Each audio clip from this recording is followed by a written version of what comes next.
Саламатсыздарбы? Бүгүнкү маанилүү маегибиздин коногу Жогорку Кеңештин депутаты Садык Шерниязов. Биз менен болуңуздар.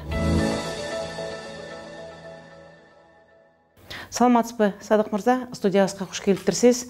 Бүгүн сизди студияга чакырганыбыздын себеби биринчиден өзүңүз айткандай бул маданият жөнүндө бир кененирээк суроо берели дегенбиз.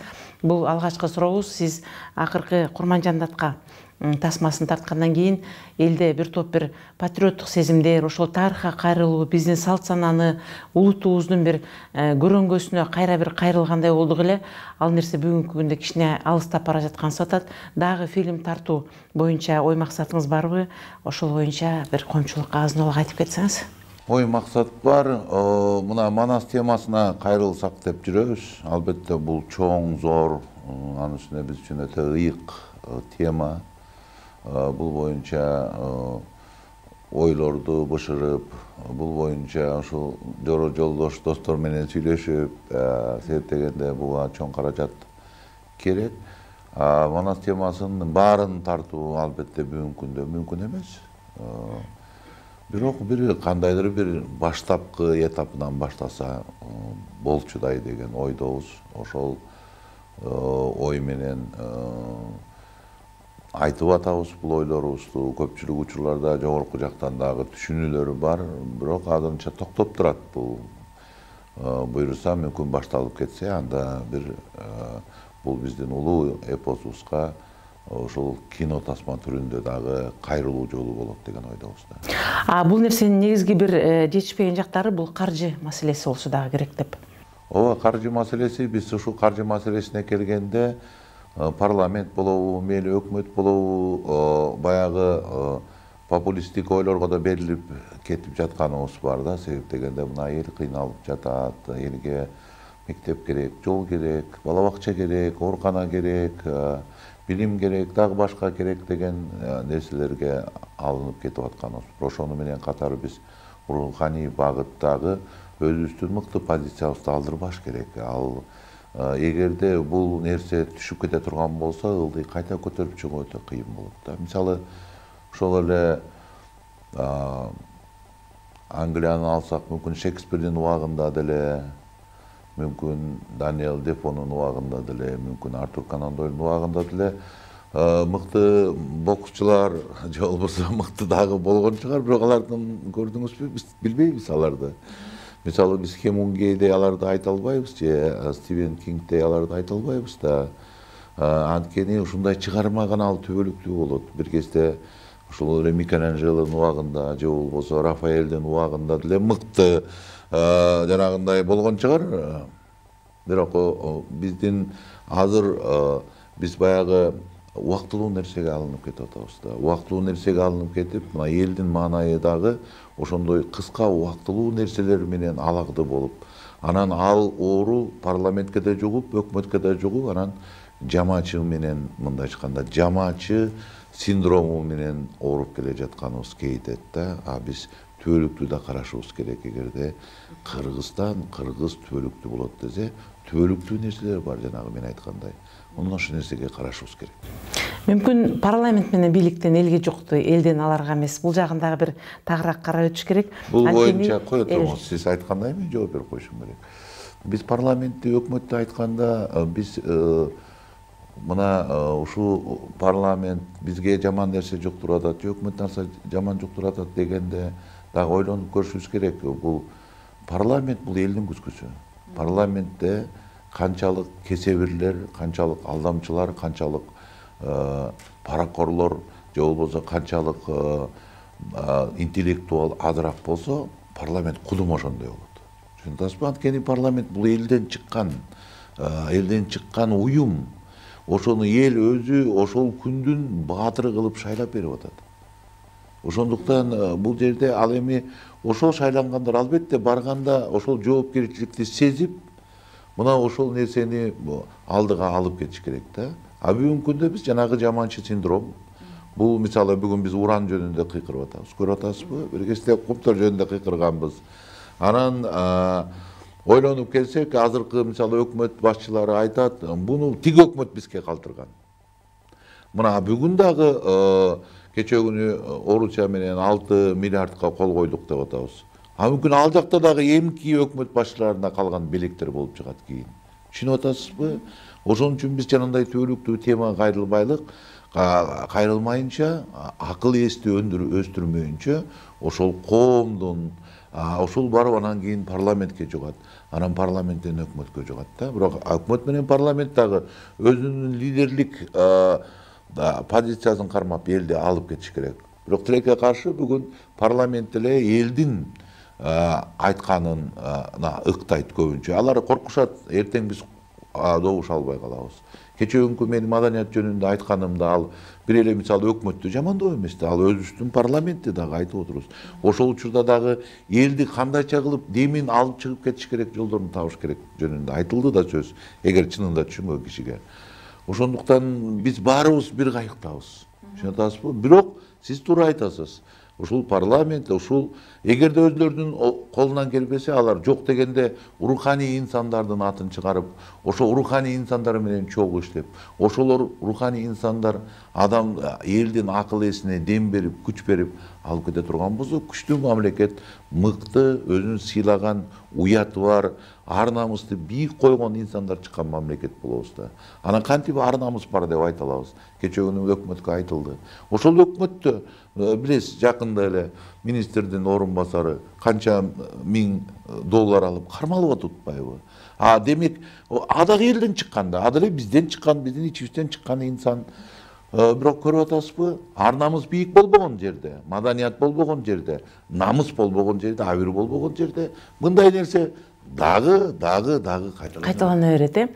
Сөзүңүзгө аралжый, мына кечээ сиз жогорку кеңеште бийликтин отчетунда айткан курч сөздөрүңүз чындыгында эле бүгүнкү күндө маданияттын көкөйкести кайрыктарында эле болуп ушунчалык жогору жаңырды. Ага бир эле маданиятка кызыккан эмес, жөнөкөй биздин жарандар дагы көңүл буруп абдан иштери атышты ошол болуп жаткан. Сиз ушул жерде башта белгилеп кеткендей, бүгүнкү күндө биз маданиятка көңүл бурбай, алардын ичинде биздин көрөңгүлөрүбүз аттары алтын тамга менен жазыла турган Бүү Сара, Татты Өбө, ошол эле Сүймөн кол, бүгүн көзү бар ошо Болот Шамшиевдин деле баркына жетпей жаткандыгыбыз жөнүндө терең айтып кеттиңиз.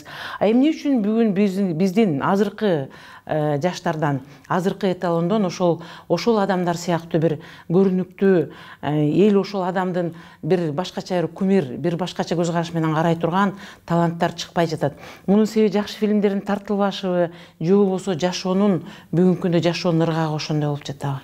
Бул биринчи кезекте биздин өкмөттө тилекке каршы менеджерлик сапат жоктугунда. Биздин өкмөткө өзүңүз билгендей ушундай бир система орноп калды. Партиялардын кланы десек болот. Ошол ар бири өзү келип, ошол тармакка билеби билбей, бирок өзүнүн партиясынан бир адамды отургузуш керек болуп атат да. Ошол себептен бизде азыркы учурда өкмөт мындайча айтканда менеджерлерди издеп табыш керек да. Аларды сураныш керек. Кечээ күнү мына Акын Токтосартовдун эскерүү кечеси болгондо мына абдан жакшы нерсе айтылды да. Ошо Акын Токтосартов Өзбек театрында барып ушундай бир чечилбеген маселени бирөө болбойм деп атса, министр анын үйүнө барып көндүрүптүр. Сиз болуп бериңиз ушул театрга башчы депчи. Токтоматов деген азаматка. Сиз ушуну бүгүн элестете аласызбы? Ушул сизди бирөө чакырып, анан сизди суранып атат да, сиз болуп бериңиз депчи. Жок да. Бизде суранат бийлик барып турабы? Мен оюмча президенттин кабинетинде, өкмөт башчынын кабинетинде кезек туруш керек, бир 100 адамдан турганчы. Мени кызматка кой деп. Бирок чыныгы мыкты адам, чыныгы менеджер адам, ал ар бир жерде таланттуу өзүнүн билет. Премьер-министр же болбосо президент издеш керек да. Ким чынында көтөрүп кетет? Анан ошодон дагы сураныш керек. Сиз болуп бериңиз, көтөрүп бериңиз деп. Бирок бизде сиз билесиз да, андай болушу мүмкүн эмес. Бизде сурангандар жетет кызматка. Эми суранбагандарды эстеп да койбойт да. Өсөм деген мамлекетте менеджерликти койсо, маданияттын бөлүктөрүнө сизге көтөрүлгөн бөлүктөрүн айтып кет. Мына өзүңүз билесиз, айтыш акындар көтөрүлө калдыбы? Манасчылар көтөрүлө калды, кино көтөрүлө калды. Бул өкмөттүн жардамы менен эмес да, муну коомдук ишмерлер көтөрүштү. Көрдүңүзбү? Анык мыкты менеджерлер көтөрүштү да ошондочу. Көтөрсө болот экен да. Мына жазуучуларды деле көтөрүп коюш бир паста да оңой эле да. Мына театр ишмерлерин деле сүрөтчүлөрдү деле көтөрүп коюш, опера балетти көтөрүп коюш, замат деле бир паста эле көтөрүп койсо болот. Ушул эле акча менен, мындан да аз акча менен керек болсо. Түшүнүп атасызбы? Бирок биз жанагы менеджерликти сыйлабагандыктан, биз кошоматты биринчи койгондуктан орунга, жагалданган кишилерди биринчи койгондуктан орунга, эптеп кызмат үчүн баарына даяр кишилерди биринчи койгондуктан орунга мындай тас кейпибизди кийип келе жатабыз. Сөзүңүздө калет жок.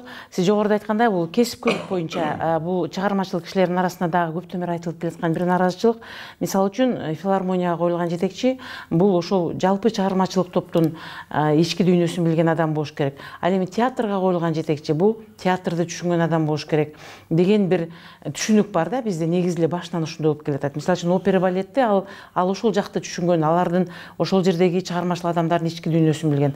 Ага карабастан бүгүн бизде ошол жетекчиликти коюу, же болбосо театрды башкаруу, же болбосо ошо опера балетти башкарууда биз дагы деле ошо жетекчиликтен жаңылып келе жатканыбыз дагы байкалат.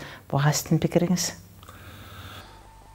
Кайсы тарапка кимди апарып койбойлу, бирок ал таланттуу менеджер болсо, кайсы тарап болсо көтөрүп чыкса болот. Мисалы Италиянын Ferrari деген укмуштуу жанагы спорт машиналарын чыгарганда 3 класс билими бар гана киши башкарган менеджер болуп.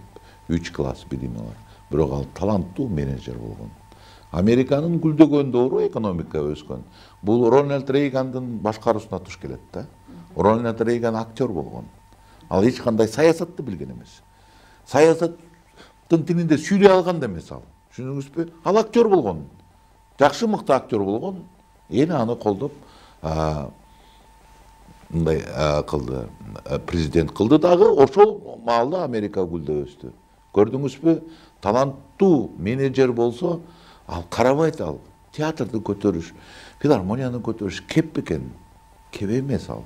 Бирок биздин таланттуу менеджерлерибиз азыр өкмөткө ишенбей, өз алдынча бизнес кылып кетишкен. Мыкты жигиттерди карасаңыз, алар мынтип айтты: "Мен эмгегимди баалабаса, менин кылганымды барктап, баалап, бир-эки болсо кайта сени артыңдан казып түрмөгө отурганга аракет кылса, эмнеге барат алар мамлекеттик жумушуна? Алар мынтип атат: "Мен барбайм ал жумушка. Мен андан көрө мен өзүмө тыйын табайын, бизнес кылайын, башым бар, аракетим бар" деп атат.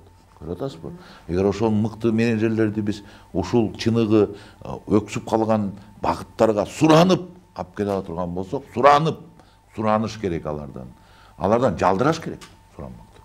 Көтөрүп бер деп. Анан ошондо ал баркын билет. Ага айтыш керек да: "Ай, сен тарыхта каласың. Сен көтөрүп берчи театрды. Биз сени тарыхта калтыралы. Мына баланча келип театрды тармагын көтөрүп берген. Кыргыз эли сага рахмат айтат" деп премьер-министр же президент тураса, намыз үчүн иштеп берет да, кандай дейсиз ушуларчы? Намыз үчүн иштеп берет. Ошондой сөз керек да аларгачы. Болбосо сенин баркың билбесе, сени баалабаса, кадырыңды түшүнбөсө, эмнеге келип иштейт алар? Ошон үчүн мамлекеттик кызматта көбүнчө мансапты көздөгөндөр, байлыкты көздөгөндөр, паракорлор, айрылмышка барганга отурганга аракет кылышат. Алар баягы галстук тагынып, депутаттар эмне башын ийкеп сиз туруп айтып атасыз деп, премьер-министр башын ийкеп сиз туруп айтып атасыз деп, талашканга тили жок, үнү жок, кайраты жок адамдар барып отургандыктан ушул кебетебизге келип атабыз. Менин оюмча, мен дагы башкаруучу жакта иштеп калдым көп элечи. Менин оюмча, менин де иштегендердин мага характери бир тийин, мага анын тили бир тийин болчу. Азыр дагы мага эң негизи жумуш. Жумуш көрсөтө аласыңбы? Мага ким болбогун? Керек болбосоң мен менен айтыш, талаш. Жаман сөздөрүңдү айтып бер. Бирок иш кыл. Иш кылсаң, сен азаматсың. Ушундай позицияга өтө турган убакыт келди го дейм. Дегере бүтүндөй Кыргызстанга. Болбосо биздин келечегибиз кооптуу да. Өзүбүз кичинекей мамлекет болсок. Чар тараптан басып турса, бардык жагынан, экономика жагынан, башка жагынан, жол жагынан, географиялык абалы сыноо боло турган болсо, маданиятыбыз өксүп баратса, тилибиз кыскарып баратса, караңызчы борбордо канча пайыз мектеп бар кыргыз тилинде. Өзүңүз ойлосоңуз. Ушул Бишкекти алалы, биздин Кыргызстандын борбору Бишкек. Канча пайыз мектеп бар? Менин билишимче 10%-тан ашпаса керек. Кыргызстандын борбору Бишкек шаарында биз кыргыз тилинде окутпай калдык. А эртең эмне болот? Эртең баарыбыздын балдарыбыз анча сүйлөп калды орусча.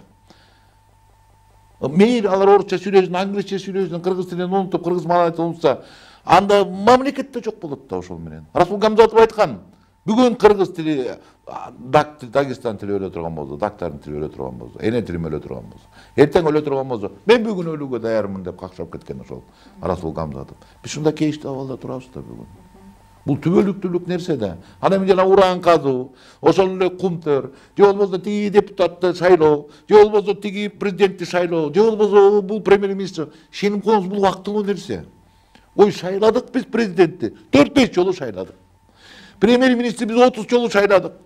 3000дей депутаттарды шайладык, мен кечээ айткан. Эмне өзгөрүп атат? Түбөлүктүүлүккө каяка карап атабыз? Биз түбөлүктүүлүктү карайлы, түбөлүктү көтөрө турган бул руханий гана багытта турабы? Биздин Кыргызстанда, эгер бир Кыргызстанда биз акчабыз жок экен, экономибиз жок экен, бирок биз Кыргызстанда руханий борбор кылганга биздин алыбыз жетет эле да. Канчалаган мыкты азаматтар жүрү. Өз алдынча иштеп атат, мына сизге окшоп ачып алыпчы. Эгер ошолордун баштарын бириктирип, Кыргызстан үчүн, кыргыз үчүн, Кыргызстанды биз руханий борбор кылалы. Бизден келип үлгү алышсын. Анысында бизде акыйкат бар, демократия бар. Бардык тараптан мейли жазуучулардын ушул жерде конференциялары өтсүн, ушул жерде фестивалдар өтсүн, киночулардын, сүрөтчүлөрдүн деп кичинекей аралча кылсак болбойлу биз өзүбүздүн Кыргызстанды? Болбойбу?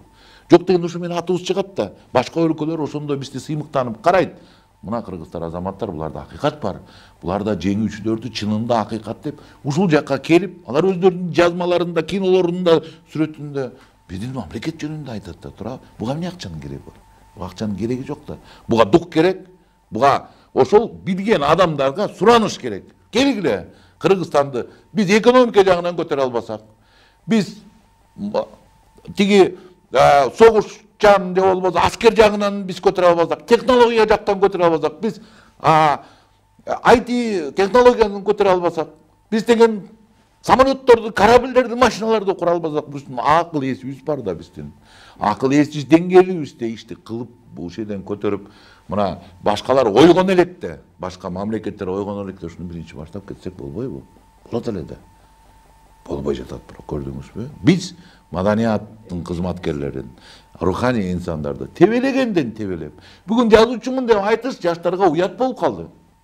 Акынмын деп айта албайт, көчөгө чыгып жаштар жок дегенде кыздар менен таанышкысы келет да. Анан жанагы ошол сүйлөшкөн кызы, сен ким болосуң, мен жазуучу болом десек, ошол кыз күйөөгө да тийбей калды азыр. Коркунучу. Артисттерибиз болсо жылаңач жүрүшөт. Карандай чындык, эчтеке деп айта албайбыз.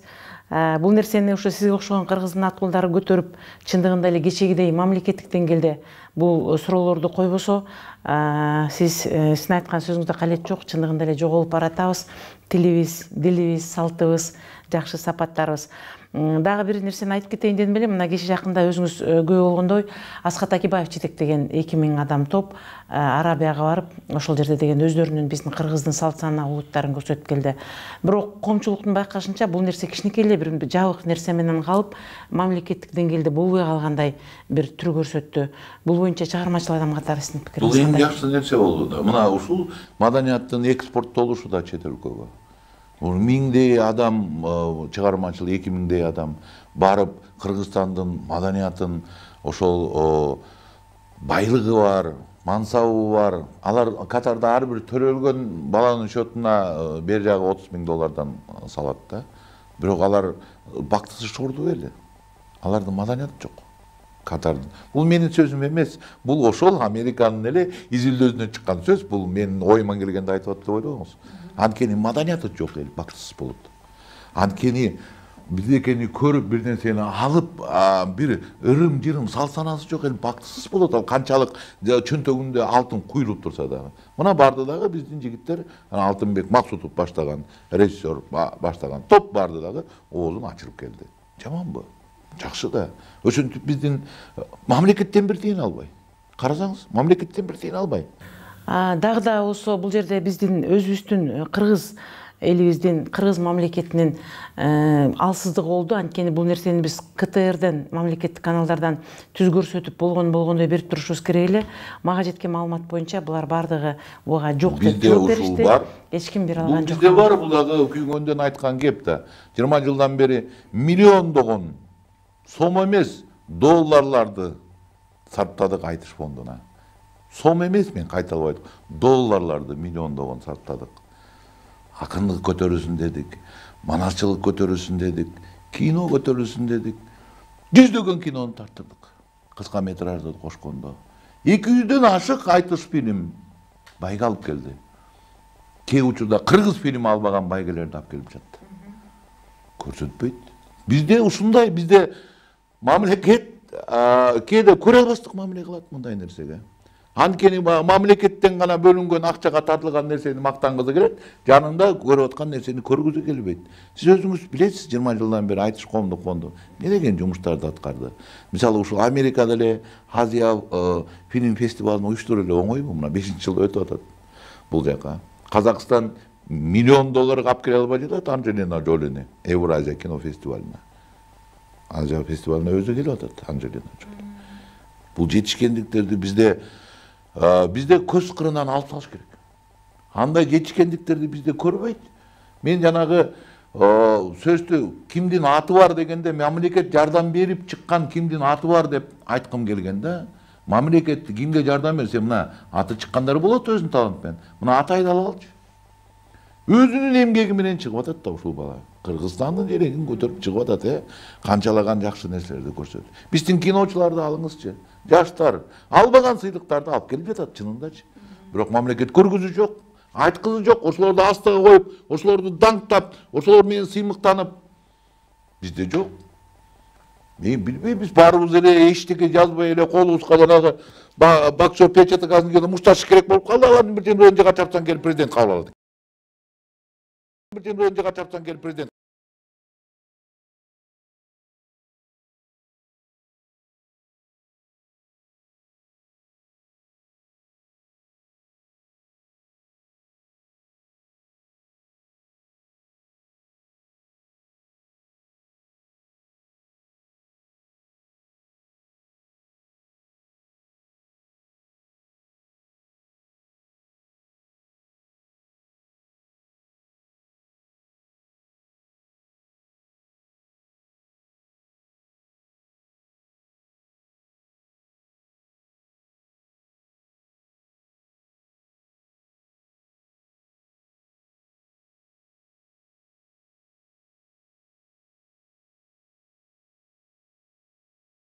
Бул мамлекет үчүн керек.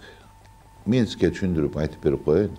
Эгерде биз 120 депутатты шайлап, же ушундай 100гө жакын депутатты шайлап алсак, элдин көөнү толбой калат. Ар бир 5 жылда эл ойлош керек. Мен каалаганымды шайлап аткам деп. Бул психологиялык, мындайча айтканда, жооткотуу элди. Ал эми жанагындай ызычуу маселелер чыкканда элдин арасында парламент болбосо, анда элдин мушташы көчөгө чыгат. Элдин мушташы кандуу болуп аякташы мүмкүн да. Бул жаман нерсе. Ошондо элдеги болгон жанагы эмоцияларды парламент элдин өкүлү болуп туруп, ошол жерде бул бир амортизатор катары болгон органда, түшүнүп атасызбы? Менин баягы мамлекеттик түзүлүштөгү оюмду айтайын да. Биринчи кезекте, анткени элдин оозунда көп болгон нерсе баары бир парламентке чыгып атат, көрүп атасыз. Баары ал жакта сүйлөнүп атат. Мына акыркы учурларды алыңыз, Лейлек жөнүндө, уран жөнүндө алалы, деги башка жөнүндө. Эгерде ошондо, эгерде орган жок боло турган болсо, ойлоп көрүңүз эмне болот? Лейлек эмне болуп кетет? Уран кени боюнча эмне болуп кетет? Чаткалдагы Кытайга алып аткан эмне болуп кетишин эч ким сценарийин айта албайт. Ошондуктан айлабыз жок да. Эл ошолорду шайлады, эл ошолорду тандады. Эл шайланып келген депутатты сен чыгышке деп кантип айта аласың? Ал айтат, мен элим шайлап берди. Мүмкүн тынч отурганы менен, бирок ошол өзүнүн элине кызмат кылып атат алар. Мүмкүн ошол дейдеке, ошол Чаткалга, ошол Арсланбопко алар өзлөрүнүн округуна кызмат кылып, талашып, барып бир нерсени бүтүрүп, элине жардам берип атат. Мүмкүн. Алар ойлойт, мен ушул ишти аткарып атам. Мисалы, мен маданият тармагына көп чыгып аткандан кийин мен маданият тармагында көп сүйлөйм. Алар болсо ошол эл менен аралашып жүрөт. Ошол жерде кичинекей болсо да проблемаларды бүтүрүп атат. Эгерде депутат ушул жерде унчукпай эле отура турган болсо, ойлош керек, такыр жумуш кылбай жатат деп. А мүмкүн кээде унчукпаш да керектир. Кээде жөн эле чыгып алып, ошол жерде чыр салып, болбогон нерсени чымынды төбөдөй кылып кыйкырып, өзүңдүн кара күч тилиңе, элге баягы жагынуунун аракети менен, популисттик менен чыккан депутаттар да бар. Кээ бирлер элдер ошону жакшы көрөт. Бирок ошолордун кыйкырып чыгып аткан депутаттарды сарасеп салып карасаңыз, 50% популисттер. Элге жагыныш керек, эртең шайлоо келатат, дагы башка нерсе менен. Ошондуктан бул биздин мамлекеттик түзүлүш, сиз түшүнсөңүз, бул эгер биз мамлекетти мындай чогуу карай турган болсок, парламент бул керек нерсе да. Эгер биз бийиктен карай турган болсок. Бирок албетте элдер айтат, тиги унчукпай отурат, тиги мынтип отурат. Бирок тиги унчукпай отурат, тиги мынтип отурат. Кемеңгерсиз карай турган болсок. Бирок тиги унчукпай отурат, тиги унчукпай отурат, тиги. Менин оюмча бул жасалма ошол кездеги дагы ушул дагы саясат үчүн керек болчу. Саясат деген ушундай нерсе экен. Ким болбосун алып барып бийликке таянып, алып барып түрмөгө салып, же болбосо кое турган күчү бар экен мамлекеттин. Бул туура эмес иш болгон. Туура эмес иш болгон. Мүмкүн бирок ушу түрмөгө салганы дагы азыр Өмүрбек Чиркеевичтин менин өзүмдүн каалоомдо жакшы жагына ойнодо болсо керек деп ойлойм да. Анткени баары бир андай жерге түшкөндө адам өзүнүн өмүрүн бүт таразага салып өтөт. Сүйлөгөн сөздөрүн, кылган иштерин. Өмүрбек Чиркеевич Кыргызстанга эми мындай айтканда кемеңгерликке жетип, данышмандыкка жетип, эми мөмөсүн бере турган инсан деген ойдомун. Эми чыгыш керек. Акталып чыгарга ишенесиз? Чыгыш керек деген. Эми чыгыш. Эми чыгыш. Эми